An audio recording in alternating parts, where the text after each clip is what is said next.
ಯದಾ ಯದಾ ಹಿ ಧರ್ಮಸ್ಯ ಗ್ಲಾನಿರ್ಭವತಿ ಭಾರತ ಅಭ್ಯುತ್ಥಾನಮಧರ್ಮಸ್ಯ ತದಾತ್ಮನಾಂ ಸೃಜಾಮಃ. ಪರಿತ್ರಾಣಾಯ ಸಾಧೂನಾಂ ವಿನಾಶಾಯ ಚ ದುಷ್ಕೃತಾಂ ಧರ್ಮ ಸಂಸ್ಥಾಪನಾರ್ಥಾಯ ಸಂಭವಾಮಿ ಯುಗೆ ಯುಗೆ. ಈ ಭರತ ವಂಶಜನೇ, ಯಾವಾಗ ಮತ್ತು ಎಲ್ಲೆಲ್ಲಿ ಧರ್ಮದ ಅವನತಿಯಾಗುತ್ತದೆಯೋ ಹಾಗೂ ಅಧರ್ಮವು ಪ್ರಬಲವಾಗಿ ತಲೆ ಎತ್ತುತ್ತದೆಯೋ ಆಗ ನಾನು ಸ್ವಯಂ ಅವತರಿಸುತ್ತೇನೆ. ಸಜ್ಜನರನ್ನ ಉದ್ಧರಿಸಲು, ದುರ್ಜನರ ವಿನಾಶ ಮಾಡಲು ಹಾಗೂ ಧರ್ಮದ ತತ್ವಗಳನ್ನು ಪುನಃ ಸ್ಥಾಪಿಸಲು ನಾನು ಪ್ರತಿ ಯುಗದಲ್ಲೂ ಸಹ ಸ್ವಯಂ ಅವತರಿಸುತ್ತೇನೆ. ನಮಸ್ಕಾರ ವೀಕ್ಷಕರೇ. ರಾಮಾಯಣ ಒಂದು ಬಹಳಷ್ಟು ದೊಡ್ಡ ಗ್ರಂಥ. ಹಿಂದೂಗಳ ಪಾಲಿಗೆ ರಾಮಾಯಣ ಮತ್ತು ಮಹಾಭಾರತ ಪವಿತ್ರ ಗ್ರಂಥಗಳು.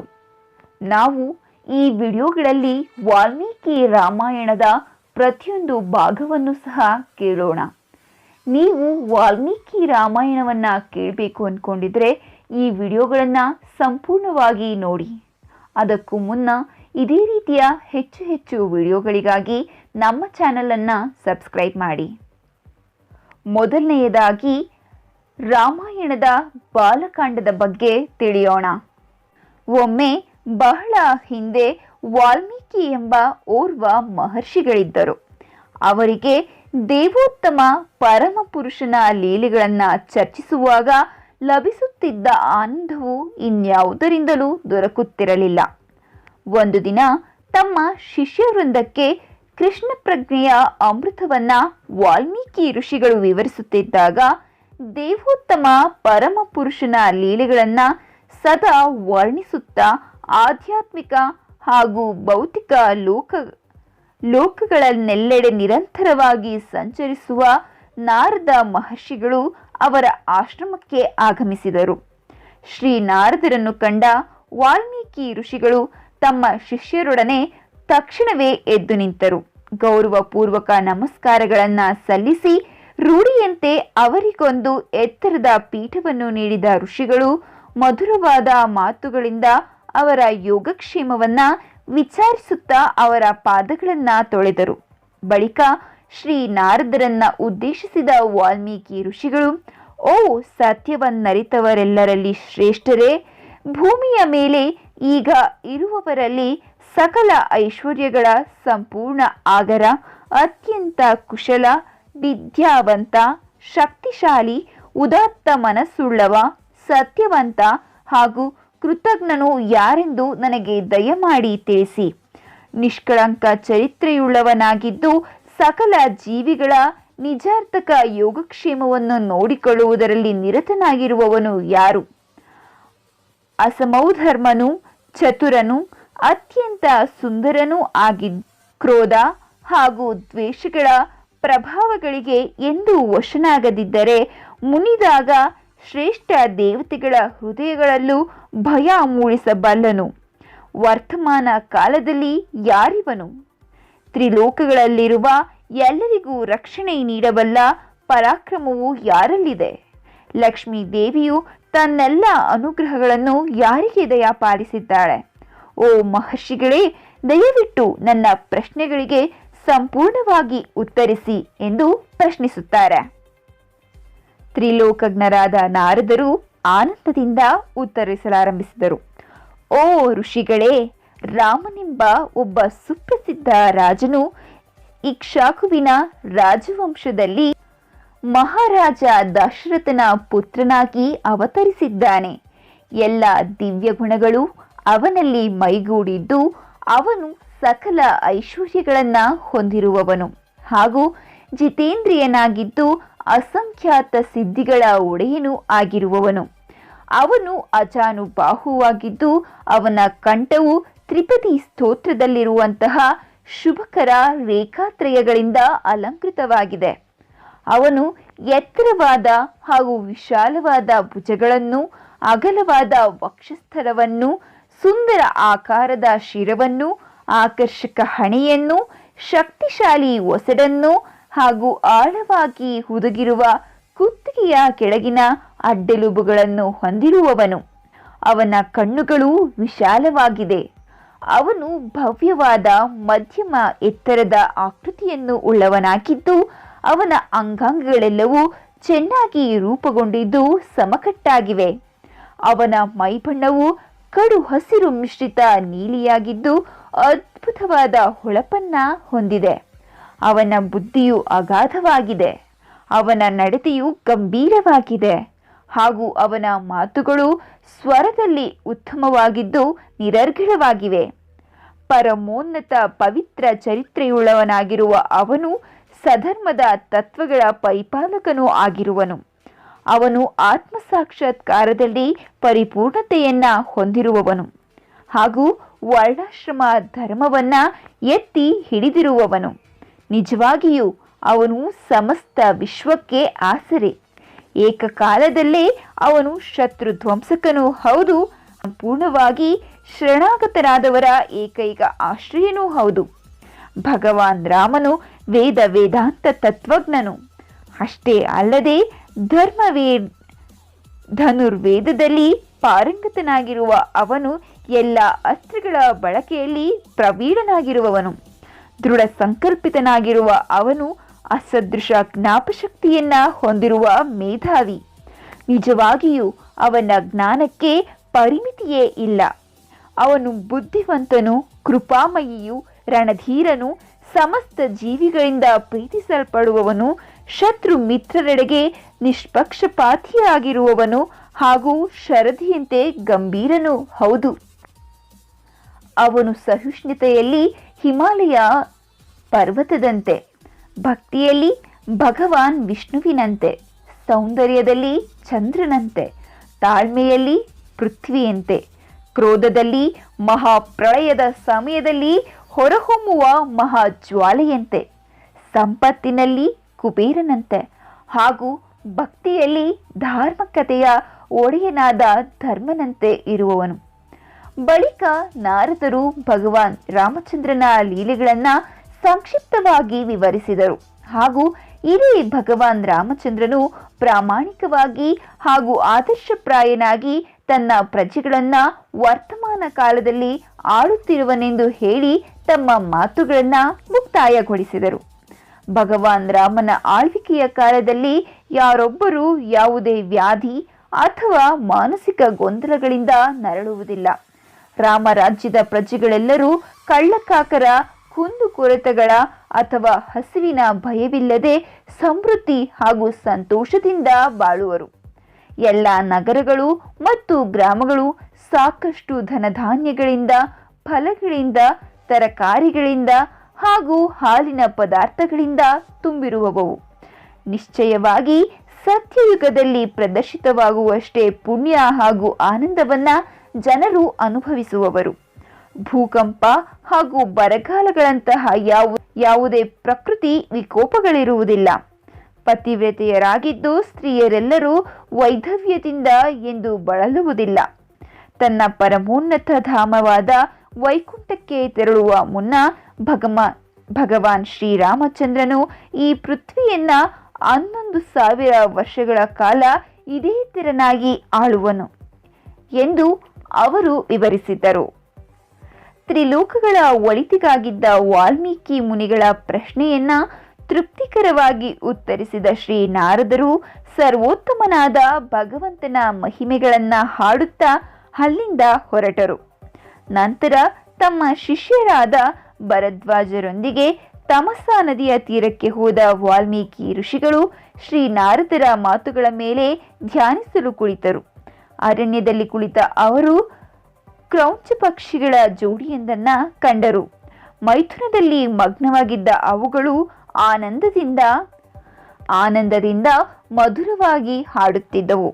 ಆ ಸಮಯದಲ್ಲಿ ತನ್ನ ಅಡಗುದಾಣದಿಂದ ಹೊರಬಂದ ನಿಷಾದ ಕುಲದ ದುರುದ್ದೇಶಪೂರಿತ ಬೇಡನೊಬ್ಬನು ಅವುಗಳೆಡೆಗೆ ಬಾಣವೊಂದನ್ನ ಬಿಟ್ಟನು. ಗಂಡು ಪಕ್ಷಿಯ ದೇಹವನ್ನ ಭೇದಿಸಿದ ಆ ಬಾಣವು ಅದು ಚೀರುತ್ತಾ ನೆಲಕ್ಕೆ ಬೀಳುವಂತೆ ಮಾಡಿತು.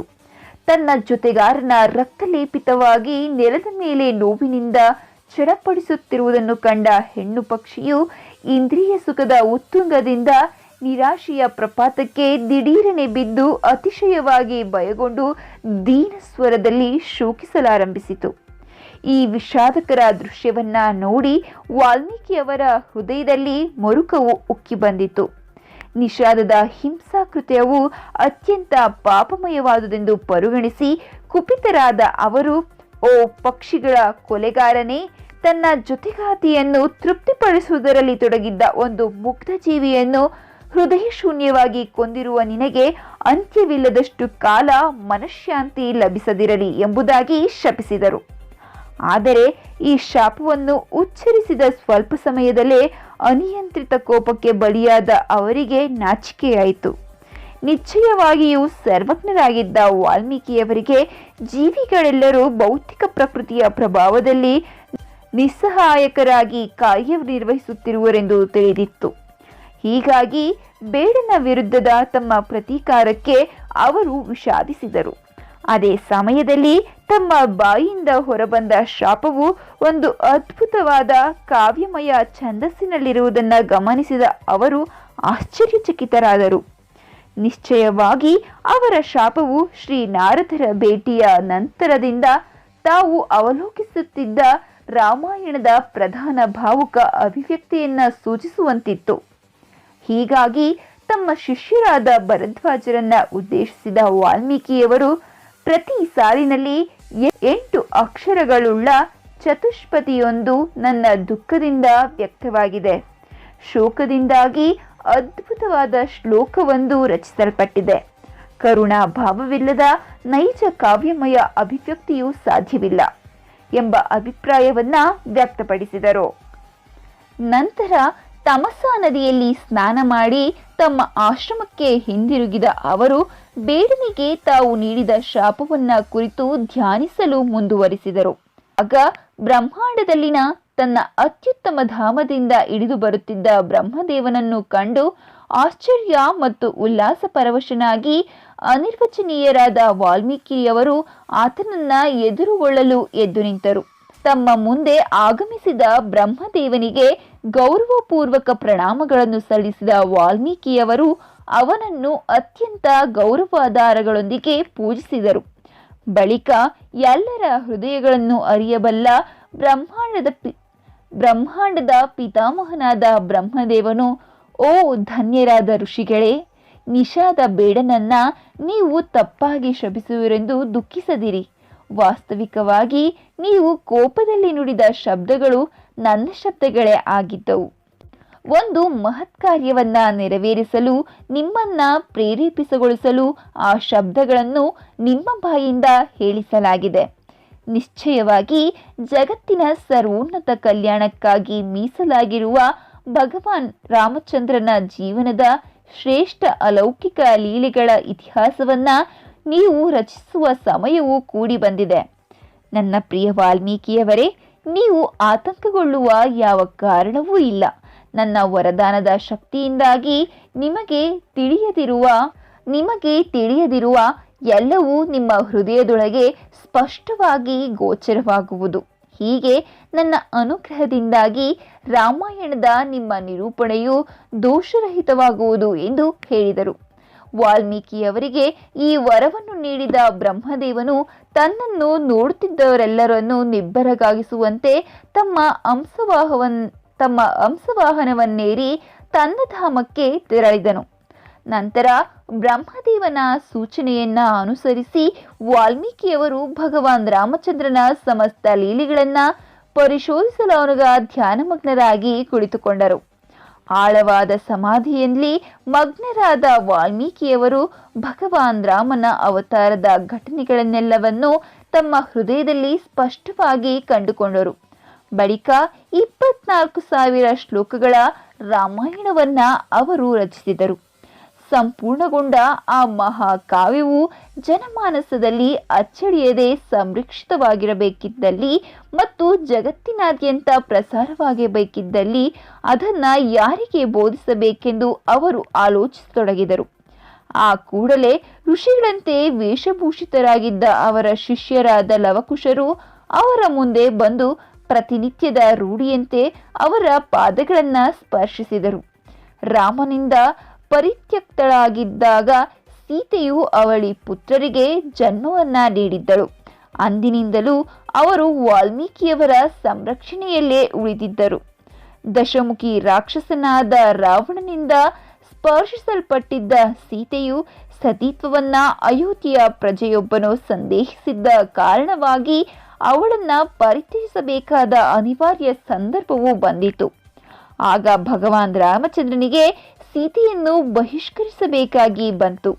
ಉತ್ತಮ ಸ್ಮರಣ ಶಕ್ತಿಯನ್ನು ಹೊಂದಿದ್ದವರಾಗಿದ್ದ ಲವಕುಶರು ಸಂಗೀತ ಸಾಮರ್ಥ್ಯಗಳಲ್ಲಿ ದೈವದತ್ತರಾಗಿದ್ದರು. ಅಷ್ಟೇ ಅಲ್ಲದೆ ಅವರು ವೇದಗಳಲ್ಲಿ ಪರಿಣಿತರಾಗಿದ್ದರು. ದೈಹಿಕವಾಗಿ ತಮ್ಮ ತಂದೆಯ ನಿಖರ ಪ್ರತಿರೂಪಗಳಾಗಿದ್ದ ಅವರು ಸಂಗೀತದಲ್ಲಿ ಸ್ವರ್ಗಲೋಕದ ಗಂಧರ್ವರಷ್ಟೇ ಪ್ರತಿಭಾವಂತರಾಗಿದ್ದರು. ಆ ಅವಳಿ ಸಹೋದರರನ್ನು ಪ್ರೀತಿಯಿಂದ ನೋಡಿದ ವಾಲ್ಮೀಕಿಯವರು ರಾಮಾಯಣವನ್ನು ಸ್ವೀಕರಿಸಲು ಅವರೇ ಯೋಗ್ಯರೆಂದು ನಿರ್ಧರಿಸಿದರು. ಬಳಿಕ ವಾಲ್ಮೀಕಿಯವರು ಲವಕುಶರಿಗೆ ಸಂಪೂರ್ಣ ರಾಮಾಯಣವನ್ನು ಅತ್ಯಂತ ಕಾಳಜಿಯಿಂದ ಬೋಧಿಸಲು ಮುಂದಾದರು. ಇಡೀ ಗ್ರಂಥವನ್ನ ಕಂಠಪಾಠ ಮಾಡಿದ ಅವಳಿ ಸಹೋದರರು ವಾಲ್ಮೀಕಿಯವರ ಆದೇಶವನ್ನು ಅನುಸರಿಸುತ್ತಾ ಭಗವಾನ್ ರಾಮಚಂದ್ರನ ಅದ್ಭುತ ಲೀಲೆಗಳನ್ನ ಮಹರ್ಷಿಗಳ, ವಿದ್ಯಾವಂತ ಬ್ರಾಹ್ಮಣರ ಹಾಗೂ ಪವಿತ್ರ ಹೃದಯಗಳಾಗಿದ್ದ ಇತರ ಸಜ್ಜನರ ಮುಂದೆ ಸ್ತುತಿಸತೊಡಗಿದರು. ಭಗವಾನ್ ರಾಮಚಂದ್ರನ ಲೀಲೆಗಳ ಸ್ತುತಿಯಲ್ಲಿ ಅಲೌಕಿಕ ಆತ್ಯಾನಂದವನ್ನು ಅನುಭವಿಸಿದ ವಿದ್ಯಾವಂತ ಬ್ರಾಹ್ಮಣರು ಬೆಲೆ ಬಾಳುವ ಉಡುಗೊರೆಗಳನ್ನು ನೀಡಿ ಲವಕುಶರನ್ನ ಪುರಸ್ಕರಿಸಿ ಪ್ರಶಂಸಿಸಿದರು. ಅಂದಿನಿಂದ ರಾಮಾಯಣ ಮಹಾಕಾವ್ಯವನ್ನು ಪಠಿಸುತ್ತಾ ಜಗತ್ತಿನಾದ್ಯಂತ ಸಂಚರಿಸಲಾರಂಭಿಸಿದ ಲವಕುಶರು ಕಾಲಕ್ರಮೇಣವಾಗಿ ಅಯೋಧ್ಯೆಗೆ ಬಂದರು. ಆಗ ಋಷಿಗಳಂತಿದ್ದ ಬಾಲಕರಿರುವರು ನಗರದ ಬೀದಿಗಳಲ್ಲಿ ಅಲೆದಾಡುತ್ತಿರುವುದನ್ನು ಕಂಡ ರಾಮನು ತನ್ನ ದಿವ್ಯ ಲೀಲೆಗಳನ್ನು ನಿಪುಣತೆಯಿಂದ ಸ್ತುತಿಗೈಯುತ್ತಿದ್ದ ಅವರ ಬಗ್ಗೆ ಎಲ್ಲೆಡೆ ಹರಡಿದ್ದ ಪ್ರಸಿದ್ಧಿಯನ್ನ ಆಲಿಸಿ ರಾಮಾಯಣದ ಪಠಣಕ್ಕಾಗಿ ಅವರನ್ನ ತನ್ನ ಅರಮನೆಗೆ ಆಹ್ವಾನಿಸಿ ಪರಮಾನಂದವನ್ನು ಅನುಭವಿಸಿದನು. ಅವರು ತನ್ನ ಮಕ್ಕಳಾಗಿದ್ದರೂ ಅವನು ಅವರನ್ನು ಗುರುತಿಸಲಿಲ್ಲ. ಅವಳಿ ಋಷಿಗಳನ್ನ ಆದರದಿಂದ ಸ್ವಾಗತಿಸಿದ ರಾಮನು ಅವರನ್ನು ತನ್ನ ಒಡ್ಡೋಲಗಕ್ಕೆ ಆಹ್ವಾನಿಸಿದನು. ತಪಸ್ವಿ ಬ್ರಾಹ್ಮಣರಂತೆ ಉಡುಪು ಧರಿಸಿದ್ದ ಅವರಲ್ಲಿ ಕ್ಷತ್ರಿಯ ಲಕ್ಷಣಗಳಿರುವುದನ್ನು ಅವನು ಗುರುತಿಸಿದನು. ಆಗ ತನ್ನ ಅನುಜರಾದ ಭರತ, ಲಕ್ಷ್ಮಣ ಹಾಗೂ ಶತ್ರುಘ್ನರನ್ನ ಉದ್ದೇಶಿಸಿದ ರಾಮನು, ರಘುವಂಶದ ಶ್ರೇಷ್ಠರೇ, ದಯವಿಟ್ಟು ಈ ಅದ್ಭುತ ನಿರೂಪಣೆಯನ್ನ ಆಲಿಸಿ. ಈ ಇಬ್ಬರು ಗಾಯಕರು ತಪಸ್ವಿಗಳಂತೆ ಕಾಣುತ್ತಿದ್ದರೂ ಇವರಲ್ಲಿ ಶ್ರೇಷ್ಠ ರಾಜಲಕ್ಷಣಗಳಿವೆ. ಸಾಹಿತ್ಯಿಕ ಸೌಂದರ್ಯದಿಂದ ತುಂಬಿದ್ದ ಸಮಸ್ತ ವಿಶ್ವಕ್ಕೂ ರಂಜನೀಯವಾಗಿರುವ ಈ ಚರಿತ್ರೆಯನ್ನ ನೀವು ಆಲಿಸಬೇಕು ಎಂದನು. ಸುಂದರವಾದ ರಾಮಾಯಣ ಮಹಾಕಾವ್ಯದ ನಿರೂಪಣೆಯನ್ನ ಲವಕುಶರು ಆರಂಭಿಸಿದಂತೆ ಅದನ್ನ ಕೇಳುವುದರಲ್ಲಿ ಸಂಪೂರ್ಣ ಮಗ್ನರಾದ ರಾಮ ಮತ್ತು ಅವನ ಅನುಚರು ಇತರ ಎಲ್ಲರನ್ನೂ ಮರೆತರು. ಭಗವಂತನ ಮಹಿಮೆಗಳ ಕೀರ್ತನೆ ಹಾಗೂ ಶ್ರವಣ ಮಾತ್ರದಿಂದಲೇ ಭೌತಿಕ ಅಸ್ತಿತ್ವದ ಬಂಧನಗಳನ್ನ ಸಂಪೂರ್ಣವಾಗಿ ಕಡಿದು ಹಾಕಬಹುದು. ಮುಂದಿನ ಭಾಗದಲ್ಲಿ ಶ್ರೀರಾಮನ ಕಥೆಯನ್ನ ಕೇಳೋಣ. ಇದು ಕೇವಲ ಮುನ್ನುಡಿ. ಮುಂದೆ ಶ್ರೀರಾಮಾಯಣದ ಬಾಲಕಾಂಡದ ಬಗ್ಗೆ ತಿಳಿಯೋಣ. ಮುಂದಿನ ಭಾಗಕ್ಕಾಗಿ ನೀವು ಕಾಯ್ತಾ ಇರಿ. ಇದೇ ರೀತಿಯ ವಿಡಿಯೋಗಳಿಗೆ ನಮ್ಮ ಚಾನಲನ್ನು ಸಬ್ಸ್ಕ್ರೈಬ್ ಮಾಡಿ. ಈ ವಿಡಿಯೋ ಬಗ್ಗೆ ನಿಮ್ಮ ಅನಿಸಿಕೆಗಳನ್ನು ಕಮೆಂಟ್ ಮೂಲಕ ನಮಗೆ ತಿಳಿಸಿ. ಏನಾದರೂ ಬದಲಾವಣೆ ಇದ್ದರೆ ಅದನ್ನು ಕಮೆಂಟ್ನಲ್ಲಿ ನಮಗೆ ತಿಳಿಸಿ. ಧನ್ಯವಾದಗಳು ವೀಕ್ಷಕರೇ.